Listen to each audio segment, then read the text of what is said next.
Hello friends, EBC में आपका स्वागत है। और रेजिस्टेंस बेसिक क्वेश्चन का ये क्लास हमारा 8 है। और इस क्लास में जो हम क्वेश्चन देखने वाले हैं, जैसे find the resistance between A and B, मतलब ए और बी के बीच में जो रेजिस्टेंस है वो हमें सॉल्व करना है। मतलब ये जो पूरे रेजिस्टेंस है, ये पूरे रेजिस्टेंस को हम एक कर देंगे।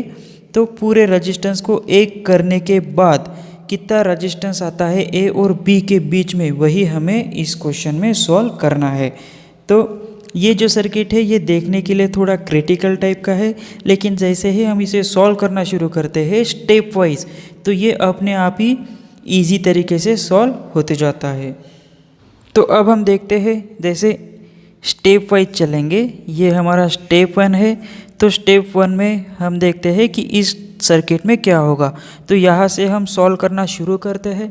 तो जैसे हमें पता है कि 6 ओहम और ये 8 ओहम, ये तीनों रजिस्टेंस इस तरह से कनेक्ट है, मतलब ये सीरीज़ में है। करंट फ्लो होने के लिए एक ही रास्ता है, तो ये सीरीज़ में कनेक्ट हो जाते हैं। तो सीरीज़ में कनेक्ट है, तो सीरीज़ सर्किट में जब रजिस्टेंस सीरीज़ में हो तो हम R1 plus R2 plus R3 इस तरह से करते हैं। तो यहाँ पे क्या हो जाएगा, 6 प्लस 6 प्लस 8, तो 6 ohm plus 6 ohm plus 8 ohm. अगर इसको हम सॉल्व करें तो ये आ जाता है 20 ओहम। तो इन तीनों को सॉल्व करने के बाद 20 ओहम आ गया। तो हम यहाँ पे डायग्राम निकाल लेते हैं। स्टेप 1 इस तरह से हो जाएगा हमारा।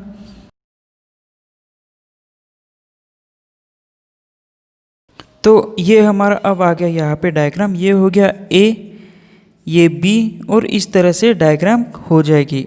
तो यहाँ पे 20 आ गया, तो हमने इस पूरे को मर्ज करके एडिशन होगी। तो एडिशन के लिए होने के बाद एक ही रेजिस्टेंस बन गया, तो वो उसकी वैल्यू होगी 20 ओहम।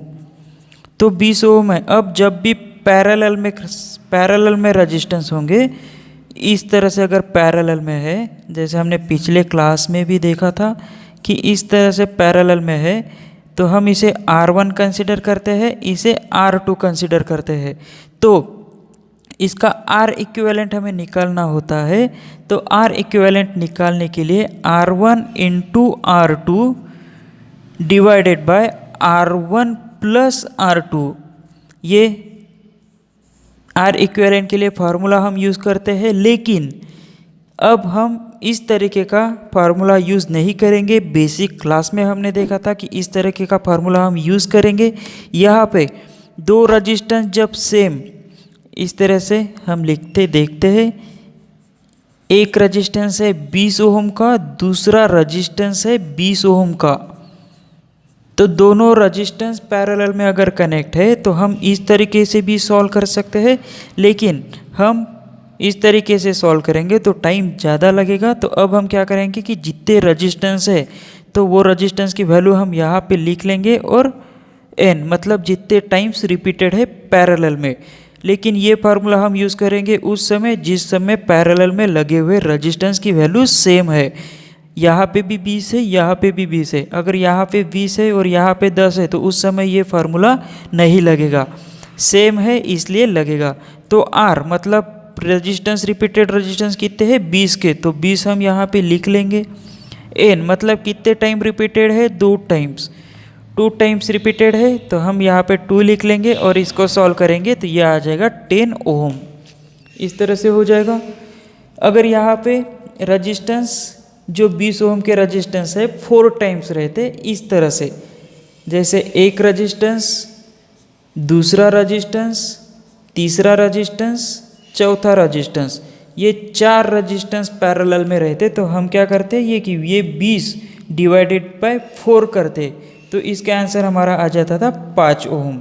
लेकिन यहाँ पे 2 टाइम्स है इसलिए हमने 2 लिखा। तो यहाँ पे जैसे देखते हैं कि ये 20 और ये 20 पैरेलल में है, तो अभी हमने सॉल्व किया तो इसका रजिस्टेंस आ जाएगा 10 ओहम। तो अब हम इसकी एक और डायग्राम निकाल लेते हैं और इसको हम नाम देते हैं स्टेप 2। तो जैसे हमने यहाँ पे 20 और 20 ओहम को R इक्विवेलेंट निकाला था, तो इसका वैल्यू हमें मिल गया था 10 ओहम। तो 10 ओहम आ गया। अब यहाँ पे ये जो सर्किट है ये सीरीज़ में है, सीरीज़ में है मतलब 5 + 10 + 5, तो ये हो गए हमारे 20 ओम। तो अब एक ही सर्किट यहाँ पे बचेगा। तो स्टेप 3 में हम देखते हैं, एक डायग्राम और निकाल लेते हैं। डायग्राम अगर हम बनाते हुए चले तो हमारा क्वेश्चन रॉन्ग नहीं होता। ये ए के लिए ये बी हो गया, तो यहाँ पे हमने सॉल्व किया तो ये हो गया अभी 20, और यहाँ तो 20 ऑलरेडी है ही। तो अब हमारे लास्ट में 2 ही रजिस्टेंस बचे, और दोनों 20-20 के रजिस्टेंस पैरेलल में है।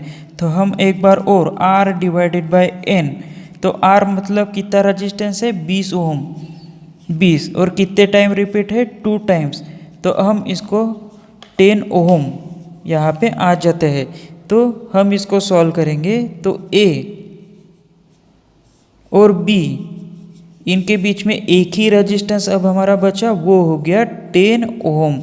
तो मतलब इस पूरे सर्किट को अगर हम सॉल्व करें तो फाइनल आंसर हमारा हो जाता है 10 ओम। इस तरीके का सर्किट दिखने में थोड़ा क्रिटिकल दिखता है, लेकिन हम स्टेप वाइज इसको सॉल्व करते चले तो सॉल्व होते होते वो एकदम ही इजी टाइप का दिखने लगता है। तो इसके लिए आप प्रैक्टिस करेंगे तो प्रैक्टिस में आपको ये पूरे मेंटल कैलकुलेशन अपने आप ही पता चल जाएंगे। इतनी स्टेप करने की भी आपको ज़रूरत नहीं होगी।